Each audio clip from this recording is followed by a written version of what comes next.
Assalamualaikum warahmatullahi wabarakatuh. Saya Rapi Sunyala Fajar.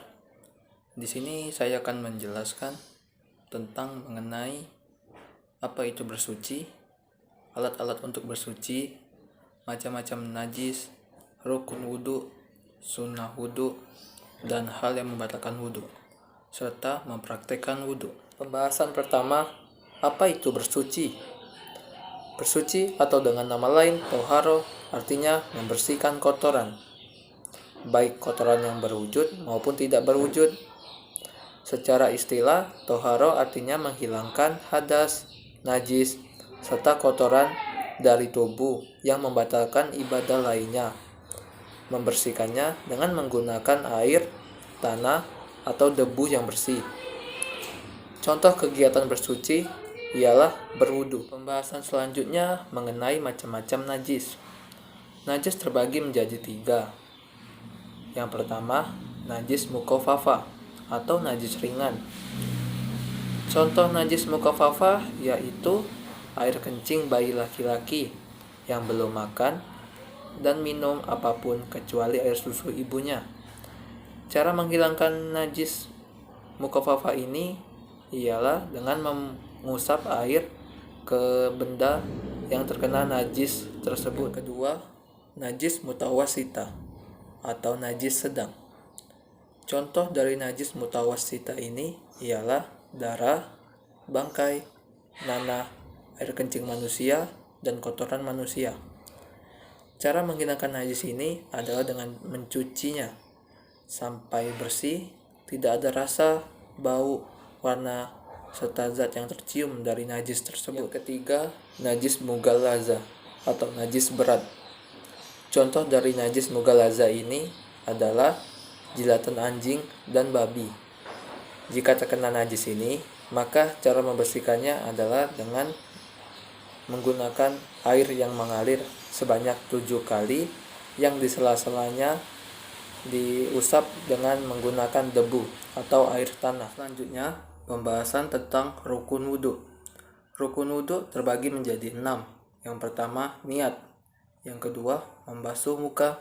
Yang ketiga, membasuh kedua tangan hingga ke siku. Yang keempat, mengusap sebagian kepala. Yang kelima, membasuh kedua kaki beserta kedua mata kaki.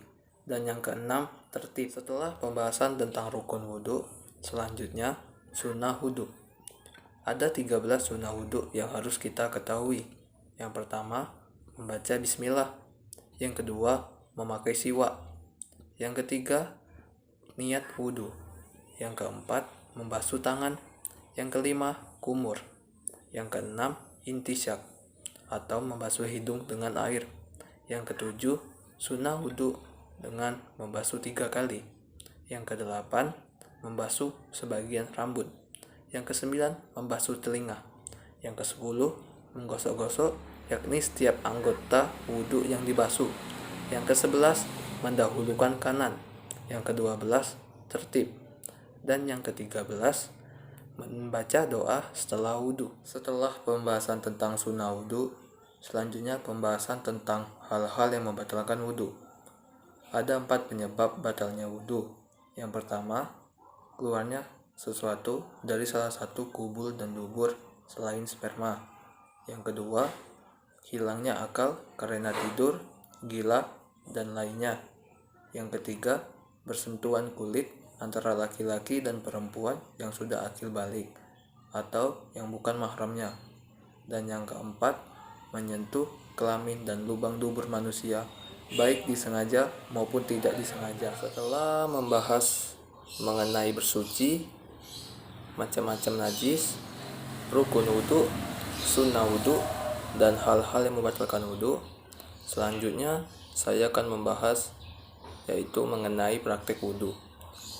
Yang pertama, niat. Adapun niat wudhu yaitu Bismillahirrahmanirrahim. Nawaitu wudu'a irafil adasi asgori fardolillahi ta'ala. Aku niat mengambil air wudhu untuk menghilangkan hadas kecil fardu karena Allah lillahi ta'ala. Yang kedua, membasuh muka sebanyak 3 kali. Yang ketiga, membasuh kedua tangan sampai ke siku sebanyak 3 kali. Yang keempat, mengusap sebagian kepala sebanyak 3 kali.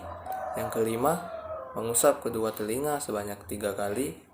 Yang keenam, membasuh kedua kaki kanan dan kiri sebanyak 3 kali. Dan yang ketujuh, tertib. Maksud dari tertib yaitu melakukannya dari pertama hingga terakhir.